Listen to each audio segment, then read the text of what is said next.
ஃப்ரெண்ட்வுட்ஸ் மக்களுக்கு வணக்கம். இன்னைக்கு நம்மளோட ஷோல யாரை பத்தி பேச போறோம் அப்படின்னா நடிகர் பார்த்திபனை பத்தி தான் பேச போறோம். நடிகர் பார்த்திபன் இதுக்கு முன்னாடி நம்ம அவரை பத்தி பேசினதே கிடையாது. ஏன் அப்படின்னா நிறைய விஷயங்கள்ல அவர் எப்பவுமே சைலண்டா இருப்பாரு. திடீர்னு வருவாரு. அவர் பேசுற ஒரு விஷயம் ரொம்பவே வைரல் ஆகும். அப்படிதான் அவர் இப்ப பண்ணிட்டு இருக்க ஒரு விஷயம் ரொம்ப வைரல் ஆகிட்டு இருக்கு. சோ அதை பத்தி தான் இப்ப நம்ம ஃபுல்லா பார்க்க போறோம். வாங்க ஷோக்குள்ள போலாம். சோ இயக்குனர், நடிகர், தயாரிப்பாளர் பார்த்திபன், இது மூணுத்துக்குமே சொந்தக்காரர் பார்த்திபன். பொதுவா பார்த்திபனோட நடிப்புக்கும் சரி, அவரோட டயலாக்ஸும் சரி, அவரோட டைரக்ஷனுக்கும் சரி ஒரு யூனிக்கான விஷயமா தான் இருக்கும். அவரோட நடிப்பு திறமையும் சரி, டைரக்ஷனுமே சரி ரொம்பவே தனித்துவம் வாய்ந்ததா தான் இருக்கும். சோ அந்த அளவுக்கு தமிழ் சினிமால வித்தியாசத்துக்கு பேர் போனவர் பார்த்திபன். பார்த்திபனோட படங்கள் அப்படின்னாலே அதுல நிறைய விஷயங்கள் இருக்கும். ரொம்ப கமர்ஷியலா இருக்கும். அதை தாண்டி கவிதைகள் இருக்கும். வைரமுத்து என்னதான் கவிதை எழுதினாலும் பார்த்திபனோட கவிதைக்கு அப்படின்னு ஒரு ரசிகர் கூட்டமே இருக்கு அப்படின்னு சொல்லலாம். அது மட்டும் இல்லாம அவரோட காமெடி சென்ஸா இருக்கட்டும், எல்லாமே பாத்தீங்கன்னா டோட்டல் டிஃப்ரெண்டா இருக்கும். ரொம்ப கூலான ஒரு ஆக்டர் அப்படின்னா அது பார்த்திபன் தான்.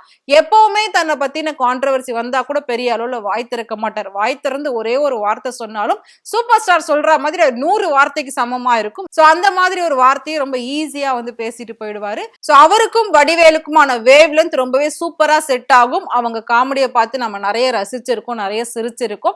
மறுபடியும் அவங்க 2 பேர் எப்போ ஒன்னா வருவாங்க அப்படின்னு சொல்லி ரசிகர்களுமே எதிர்பார்த்துக்கிட்டு இருக்காங்க. கூடிய சீக்கிரம் வரப்போறதாவுமே ஒரு நியூஸ் வந்திருக்கு. இதெல்லாம் ஒரு பக்கம் இருக்க, சோ இப்போ ரீசெண்டா அவர் ஒரு ட்வீட் போட்டிருக்காரு. அதுல என்ன அப்படின்னா, மறைந்த நடிகை சௌந்தர்யாவை பத்தி உருக்கமான ஒரு கவிதை போட்டிருக்காரு. அந்த கவிதை தான் இப்ப ரொம்பவே சோசியல் மீடியால வைரல் ஆகிட்டு இருக்கு. சௌந்தர்யா இறந்து 20 வருஷத்துக்கு அப்புறமா அவங்களோட கேஸ் மறுபடியும் வந்துச்சு. அதை பத்தி நாமளுமே பேசியிருக்கோம், ஆல்ரெடி வீடியோஸ் போட்டிருக்கோம்.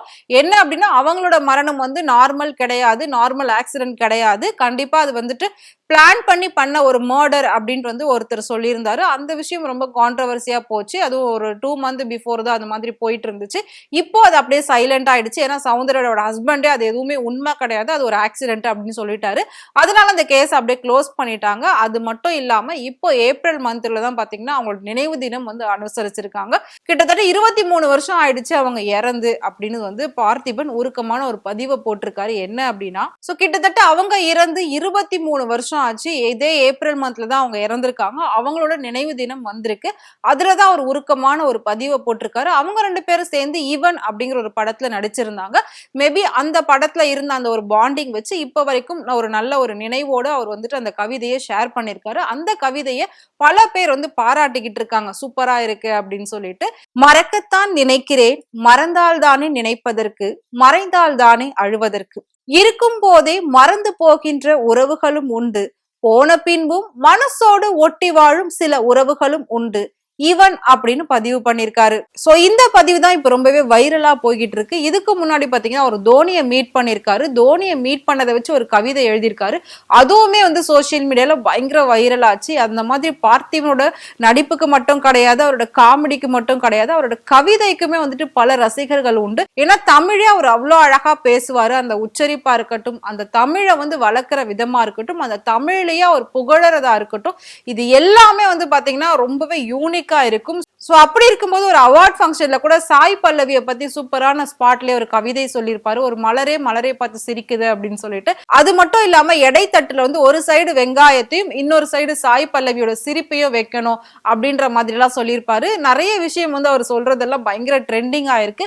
அதே மாதிரி இந்த கவிதையை உருக்கமான ஒரு பதிவா அவர் போட்டிருக்காரு. அவங்க 2 பேருக்குள்ள ஃப்ரெண்ட்ஷிப்பை சொல்ற மாதிரியான ஒரு கவிதை தான் இது. சோ தோனியை பத்தியுமே ஒரு ரீசெண்டா ஒரு கவிதை போட்டிருந்தாரு. அதுவுமே ரொம்ப வைரல் ஆச்சு. தோனி விக்கெட்டாக பல இதயங்களை வீழ்த்தியவர் அப்படின்னு போட்டிருந்தாரு. ரொம்ப ரைமிங்கா போட்டிருந்தாரு. சோ அவருக்கான ரசிகர்கள் எல்லாருமே இது எல்லாத்தையும் கொண்டாட ஆரம்பிச்சாங்க. இது எல்லாத்தையும் வைரல் ஆக்க ஆரம்பிச்சாங்க. சோ உங்களுக்கு பார்த்திபனை பிடிக்கும் அப்படின்னு நினைச்சீங்கன்னா நீங்களும் மறக்காம கமெண்ட் பாக்ஸ்ல அவரை பத்தி கமெண்ட் பண்ணுங்க. இதே மாதிரி சினிமா நடிகர் நடிகைகளை பத்தின நிறைய சுவாரஸ்யமான விஷயங்கள், நிறைய உண்மையான விஷயங்களை தெரிஞ்சுக்கணும் அப்படின்னு நினைச்சீங்கன்னா மறக்காம ஃப்ரெண்ட்வுட் சேனலை ஃபாலோ பண்ணிக்கோங்க.